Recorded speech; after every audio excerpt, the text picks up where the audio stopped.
Hello everyone, welcome back to our channel Bioverse the universe of biology.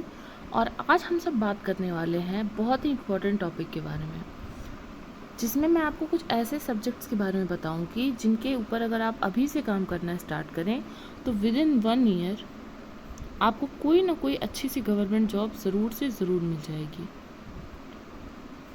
तो चलिए video को start करते हैं, ठीक है। और वीडियो को हम रियलिस्टिक रखेंगे, जिसमें ऐसी बातें नहीं होंगी कि ये वीडियो मतलब आपने अगर ये सब्जेक्ट तैयार कर लिया तो फिर आपकी जॉब पक्की ही पक्की है। वो एक चांस का प्रॉब्लम हमेशा रहता है कि वो चांस आपको मिलेगा या नहीं मिलेगा। लेकिन हाँ, अगर आपने ये सारे सब्जेक्ट पर अपनी पकड़ बना ली तो आप बेरोज़गार नहीं बैठोगे। ये बात आप 100% समझ लीजिए, ठीक है। तो चलिए वीडियो को स्टार्ट करते हैं। अब मैं पहले से आपको बता दूं कि ये वीडियोस उन लोगों के लिए नहीं है जिन्होंने अपना एम पहले ही डिसाइड कर लिया है, ठीक है। जिन्हें पता है कि उन्हें लाइफ में क्या करना है, ये वीडियो उनके लिए बिल्कुल नहीं है। ये वीडियो उन बच्चों के लिए है जो बच्चे कंफ्यूज्ड हैं, जिन्हें अपना पैशन अभी तक नहीं मिला है, जिन्हें ये नहीं पता है कि उन्हें क्या करना अच्छा लगता है, उन्हें क्या पढ़ना अच्छा लगता है। लेकिन हाँ, कंडीशन ऐसी है कि उन्हें जल्दी से जल्दी एक जॉब चाहिए, लेकिन कुछ ऐसा खास पैशन या फिर उन्हें अभी तक अपना एम नहीं मिला है। तो ये वीडियोस उन बच्चों के लिए, ऐसा नहीं है कि आप जो है आपने अपना एम डिसाइड कर लिया और आप सब छोड़ छाड़ के मेरे कहे पर फॉलो करने लगे, ठीक है। तो ये सिर्फ उन बच्चों के लिए जिन्होंने अभी तक अपना एम नहीं मिला है, लेकिन वो चाहते हैं कि वो लाइफ में कुछ अच्छा करें, कुछ जो है प्रोडक्टिव करें और उसके बाद में वो एक जॉब को पाएँ, ठीक है। तो सबसे पहले हमें डिस्कस करना पड़ेगा कि प्रॉब्लम कहाँ आती है। जैसे हर एग्ज़ाम के जो जितने भी लोग गवर्नमेंट एग्ज़ाम देते हैं उसके बहुत सारे अलग अलग सिलेबस होते हैं, अलग अलग उसकी प्रिपरेशन करनी रहती है, अलग अलग लेवल पे तैयारी करनी रहती है, ठीक है। लेकिन वो सारे एग्ज़ाम्स में कुछ ऐसी चीज़ें होती हैं जो कि कॉमन होती हैं, जो कि आपके हर एग्ज़ाम में पूछी जानी है, ठीक है। जैसे मैं टीचिंग एग्ज़ाम्स को ले लूँ या मैं बैंक एग्ज़ाम्स को ले लूँ, कहीं भी कोई भी तरीके का एग्ज़ाम ले लूँ, उसमें कुछ ऐसी चीज़ें हैं जो हर हाल में आती ही आती हैं। तो आपको जब टाइम मिल रहा है, जैसे कि आप बीएससी में हो या एमएससी में हो, तो अगर आपको जब ये टाइम मिल रहा है तो अगर आप उस टाइम ड्यूरेशन में ये सारे सब्जेक्ट्स को स्ट्रॉन्ग कर लें तो जब आपकी डिग्री ख़त्म होगी तो आपको बिल्कुल भी प्रॉब्लम नहीं होगी। उस समय सिर्फ आपको अपना स्पेसिफिक सब्जेक्ट देखना होगा या फिर स्पेसिफिक लेवल की तैयारी करनी होगी, क्योंकि बेस जो है आपका वो मजबूत होगा, ठीक है। तो देख लेते हैं वो सब्जेक्ट्स कौन कौन से हैं। तो सबसे पहला सब्जेक्ट है रीजनिंग। ये वो पार्ट है जो आज के ज़माने में लगभग हर एक एग्ज़ाम में पूछा जाता है। रीजनिंग या फिर इसी को आप क्या कह सकते हैं, mental ability. Mental ability in चारों सब्जेक्ट में से कुछ भी हार्ड नहीं है, लेकिन प्रैक्टिस की प्रॉब्लम होती है। अक्सर ऐसा ही होता है कि हमें कम समय में बहुत सारी प्रैक्टिस करनी होती है। तो अगर जब आपके पास ज़्यादा समय है, अगर आप उस ड्यूरेशन में प्रैक्टिस अपनी स्टार्ट कर दें तो सोचिए आपकी प्रिपरेशन किस लेवल की हो जाएगी, ठीक है। रीजनिंग या मेंटल एबिलिटी, ये जो है टॉपिक या फिर ये जो सब्जेक्ट है, एक तरीके से ये हर एक एग्ज़ाम में पूछा जाता है। मेंटल एबिलिटी पूछी ही जाती है, चाहे आप वो CSIR का एग्ज़ाम ले लें, चाहे वो टीचिंग एप्टीट्यूड ले लें, चाहे वो UPSC का प्री ले लें, हर एग्ज़ाम में ये पॉइंट ज़रूर पूछा जाता है, ठीक है। तो आप इसको अभी से प्रैक्टिस करना स्टार्ट कर दें। कोई बुक ले लें या कोई मतलब एक ऐसे जैसे धीरे धीरे करके आप अपने आप को इससे यूज़ टू करें, ठीक है। प्रैक्टिस ही इसमें सबसे इम्पॉर्टेंट है। प्रैक्टिस जितना ज़्यादा करें उतना ही अच्छे से आप इससे रिजल्ट पा सकते हैं। अब जो हमारा सेकेंड सब्जेक्ट है वो कौन सा है। Second subject obviously quantitative aptitude है, या फिर इसी को क्वांट कहा जाता है, ठीक है। क्वांटिटेटिव एप्टीट्यूड है जिसमें कि आपको क्या करना रहता है। इसमें ऐसा होता है कि आपको 10th तक की मैथ्स जो है आनी चाहिए, और क्वांटिटेटिव एप्टीट्यूड के अंदर ही मैं आपका डेटा इंटरप्रिटेशन या फिर DI भी रखती हूँ, ठीक है। ये चीज़ जो है ये भी इतनी जो है प्रॉबेबल हो गई है हर एक एग्ज़ाम में, चाहे वो टीचिंग का पेपर हो, चाहे वो किसी भी चीज़ का पेपर हो, ये सारी चीज़ें उसमें आती ही आती हैं।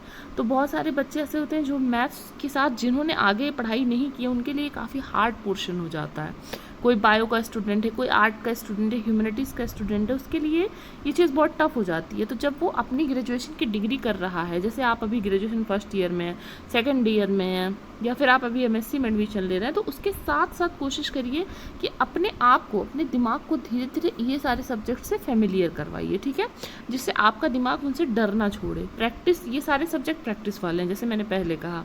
तो ये था हमारा क्वान्टिटेटिव एप्टीट्यूड। अब थर्ड सब्जेक्ट देखते हैं हमारा। थर्ड सब्जेक्ट क्या है हमारा, जनरल स्टडीज़, ठीक है, जनरल स्टडीज़।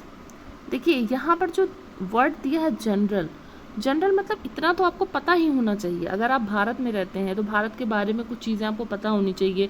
आप धरती पे रहते हैं, आपको धरती के बारे में कुछ चीज़ें पता होनी चाहिए, ठीक है। तो जनरल स्टडीज़ का जो सिलेबस होता है वो अक्सर करके मिलता जुलता ही होता है, लेवल ज़्यादा या कम हो सकता है।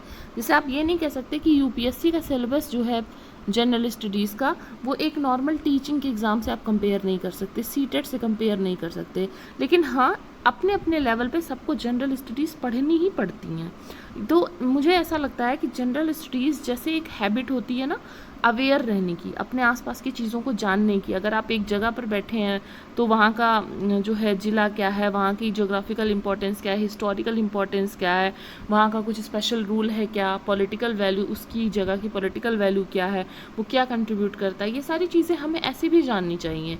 ये सारी चीज़ें हमारे सिलेबस में इसीलिए इंक्लूड की गई हैं कि हम जिससे एक बेटर अवेयर पर्सन बने, ठीक है। तो ये सारी चीज़ों से अपने आपको, अगर आपको अवेयर रखना है तो आपको एक हैबिट बिल्ड करनी पड़ेगी, जो है न्यूज़पेपर पढ़ने की, या फिर करंट की चीज़ों से अवेयर रहने की। आपको पता होना चाहिए कि देश में क्या चल रहा है, दुनिया में क्या चल रहा है, ठीक है। एज अ एजुकेटेड पर्सन ये आपकी रिस्पॉन्सिबिलिटी है, ठीक है।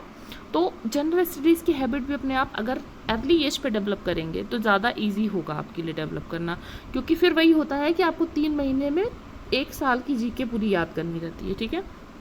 वो थोड़ा टफ भी हो जाता है चीज़। तो अगर आप धीरे धीरे जो याद करते रहेंगे, धीरे धीरे चीज़ों को जानते रहेंगे एज अ मतलब क्यूरियोसिटी के बेस पे या फिर तैयार करने के लिए, तो आपके दिमाग में वो सबकॉन्शियसली स्टोर रहेगा, आपको उसके लिए एक्स्ट्रा एफर्ट नहीं डालना पड़ेगा, ठीक है। ये हो गया हमारा जनरल स्टडीज़। अब चौथा सबसे इम्पॉर्टेंट सिलेबस है जो सबसे ज़्यादा इग्नोर किया जाता है हमारे एजुकेशन सिस्टम में, क्योंकि हमेशा साइंस पे ज़्यादा जोर दिया जाता है, मैथ्स पे ज़्यादा जोर दिया जाता है, ठीक है। और उसी के चक्कर में पीछे क्या छूट जाते हैं हमारे जो लैंग्वेजेस हैं, लैंग्वेजेस जैसे कि हमारे इंग्लिश और हिंदी। प्रोबेबली हिंदी मैं इसलिए बोल रही हूँ क्योंकि मुझे ऐसा लगता है मेरी जो ऑडियंस है वो पूरी नॉर्थ इंडियन ही है, तो मुझे हिंदी उनके लिए इम्पॉर्टेंट है। अगर आप किसी और स्टेट के हैं तो अपने नेटिव जो आपकी ऑफिशियल लैंग्वेज है उसको तैयार करना आपकी रिस्पॉन्सिबिलिटी है। जैसे कि अगर आप तमिलनाडु से तो आप अपने स्टेट की लैंग्वेज करिए, केरला से हैं तो तमिल करिए, मतलब आप जहाँ से भी हो। तो अपनी लैंग्वेज के साथ साथ ये इंग्लिश वाली लैंग्वेज आपको कॉम्प्रहेंशन इसकी तैयार करनी होगी, ठीक है। और ग्रामर जो बेसिक होता है उतना आपको आना चाहिए, 10th लेवल का at least, 10th to 12th level आपको इंग्लिश और हिंदी आनी चाहिए। मैं उन बच्चों की बात नहीं कर रही हूँ जो इंग्लिश से मतलब एमए कर रहे हैं, परस्यू कर रहे हैं जो इन लैंग्वेजेस के सब्जेक्ट को, उनकी बात मैं नहीं कर रही हूँ। मैं जनरल स्टूडेंट्स की बात कर रही हूँ जो इनके अलावा कुछ पढ़ते हैं, ठीक है। जो ये पढ़ते हैं उनका तो ये अच्छा ही होगा। तो हमारे पास 4 सब्जेक्ट जो है मिले हमें, 4 सब्जेक्ट जो हमें अच्छे से रेडी करने हैं। अब मैं ऐसा आपको क्यों कह रही हूँ कि ये 4 सब्जेक्ट अगर आप पढ़ लेंगे तो आप कभी बेरोजगार नहीं रहेंगे, इसलिए कह रही हूँ क्योंकि बहुत सारी ऐसी जॉब्स होती हैं जिनके बारे में आपको शायद उतना पता नहीं है या उतने हाईलाइटेड नहीं है, उतना फेमस नहीं होता, इसलिए हमारी नज़रों से बच जाता है। लेकिन अगर आप देखेंगे उन सारी जॉब्स में, जैसे कि स्पेशलिस्ट ऑफिसर की जॉब होती है, स्पेशलिस्ट ऑफिसर की जॉब होती है, जनरलिस्ट ऑफिसर्स की जॉब होती है, बहुत सारे कंपनीज़ में गवर्नमेंट भी निकालती है, प्राइवेट भी निकलती है, ठीक है।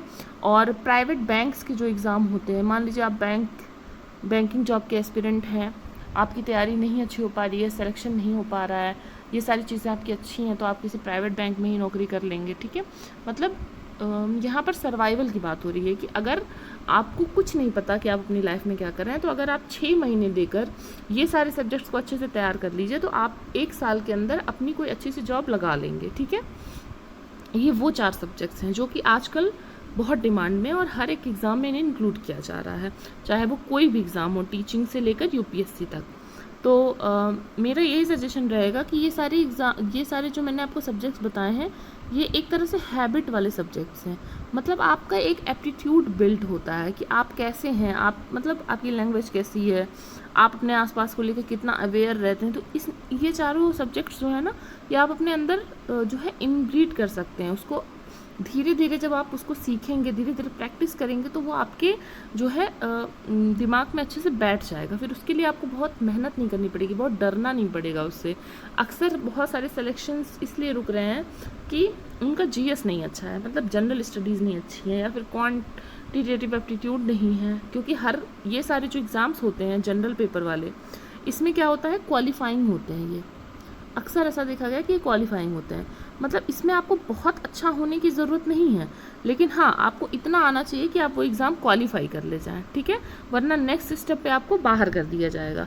तो यही मेरा एक सजेशन था उन स्टूडेंट्स को जो अभी ग्रेजुएशन में जा रहे हैं, पोस्ट ग्रेजुएशन में जा रहे हैं, कि थोड़ा अपने दिमाग में ये लेकर चलिए कि आप भले ही कुछ भी करने का सोच रहे हैं, लेकिन ये चारों सब्जेक्ट्स जो मैंने आपको अभी बताया वो आपके रास्ते में कभी ना कभी आएंगे। अब आपकी रिस्पॉन्सिबिलिटी है कि आप उसको अपने रास्ते का रोड़ा बनने देते हैं, या अभी से थोड़ी सी प्रिपरेशन करके उसको अपने रास्ते का मील का पत्थर बनाना चाहते हैं, ठीक है। तो यही मेरी एडवाइस है आप लोगों को। आप लोगों को अगर कोई डाउट हो तो आप कमेंट सेक्शन में पूछिए, और कुछ भी रिलेटेड पूछना हो तो आप टेलीग्राम ग्रुप ज्वाइन कर सकते हैं डिस्कशन के लिए। तब तक के लिए पढ़ते रहिए, बढ़ते रहिए, keep learning, keep growing. Thank you.